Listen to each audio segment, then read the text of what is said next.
Mga ka-showbiz, hindi masaya ang ilang madlang people sa napanood nila sa It's Showtime nitong March 15 matapos bumisita ng Made in Malacanang star na si Christine Reyes sa Kapamilya Noontime Show upang mag-promote ng kanyang pelikula kasama ang aktor na si Baron Geisler. Ayon sa mga nakapuna, tila unti-unti na raw ibinabalik ng ABS-CBN ang mga artistang hindi ginamit ang impluwensya sa tama lalo na noong nakaraang eleksyon, dahilan upang malugmok umano lalo ang Pilipinas. Narito ang ilan sa komento ng madlang people. Mga apologist unti-unting nagpaparamdam sa ABS-CBN. Ang hirap mong mahalin ABS-CBN. Plastikan pagkatapos gumanap bilang Aimee. Kapal naman itong si Christine.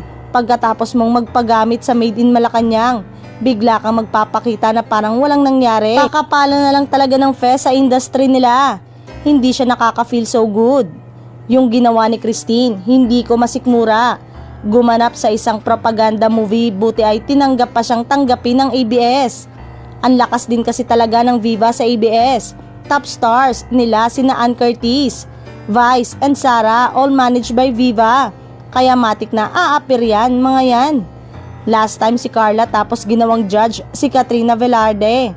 Ngayon naman si Christine. Samantalang, nagbabalik naman kapamilyang actress sa seryeng Pamilya Sagrado. Eto ang pagbabalik niya sa ABS-CBN dahil huli siyang napanood sa mga serye ng TV5. May mga excited naman ang mga kapamilya viewers na mapanood ang tapatan ni na Christine, Bella at Shaina Magdayaw sa Pamilya Sagrado.